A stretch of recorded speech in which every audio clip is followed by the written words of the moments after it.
Modi surname case में राहुल गांधी को बड़ी राहत मिली है। राहुल गांधी को 2 साल की सजा सुनाई गई थी और लोकसभा सदस्यता रद्द कर दी गई थी। इस पर सुप्रीम कोर्ट ने रोक लगा दी है। साथ ही राहुल गांधी की लोकसभा सदस्यता फिर से बहाल होगी। ऐसे में कांग्रेस के खेमे में खुशी की लहर है। कांग्रेस ने ट्वीट करते हुए लिखा है, ये नफरत के खिलाफ मोहब्बत की जीत है, सत्यमेव जयते, जय हिंद। मोदी सरनेम केस में राहुल गांधी को बड़ी राहत मिली है। शुक्रवार को सुनवाई करते हुए सुप्रीम कोर्ट ने राहुल गांधी की 2 साल की सजा पर रोक लगा दी है। सुप्रीम कोर्ट का कहना यह है कि सार्वजनिक जीवन में आदमी से सार्वजनिक भाषण देते समय सावधानी बरतने की उम्मीद की जाती है।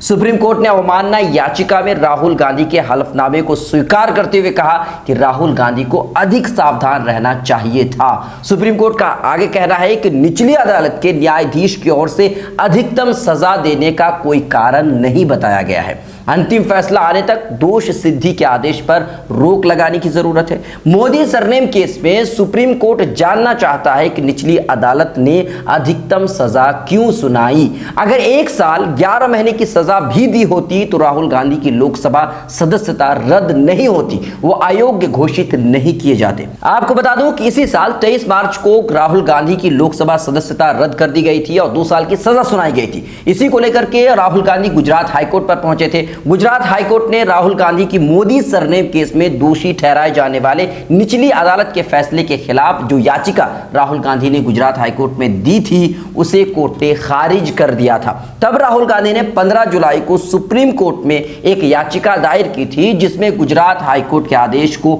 चुनौती दी गई थी और सजा पर रोक लगाने की मांग की गई थी। मामला क्या था, आइए जानते हैं। 11 अप्रैल 2019 को बेंगलुरु में कांग्रेस के लिए चुनाव प्रचार करते हुए राहुल गांधी ने कहा था कि सभी चोरों का सरनेम मोदी क्यों है। 13 अप्रैल 2019 को भाजपा नेता पूर्णेश मोदी ने राहुल गांधी के खिलाफ केस दर्ज करा दिया था। 23 मार्च 2023 को सूरत के कोर्ट ने राहुल गांधी को 2 साल की सजा सुनाई थी और इसी वजह से राहुल गांधी की सदस्यता रद्द हो गई थी। बहरहाल अभी भी सुप्रीम कोर्ट के फैसले के बाद राहुल गांधी की लोकसभा सदस्यता फिर से बहाल हो जाएगी। राजस्थान के मुख्यमंत्री अशोक गहलोत ने इसे सच्चाई और न्याय की जीत बताई है। वहीं ट्विटर पर राहुल गांधी फिलहाल ट्रेंड कर रहा है। आज तक के इतना ही, बहुत बहुत शुक्रिया। अगर आप हमें फेसबुक पर देख रहे हैं तो लाइक फॉलो करें, यूट्यूब पर देख रहे हैं तो सब्सक्राइब करना बिल्कुल भी ना भूलें। मिलेट टाइम्स को आपकी जरूरत है, हमारी आप माली मदद करें।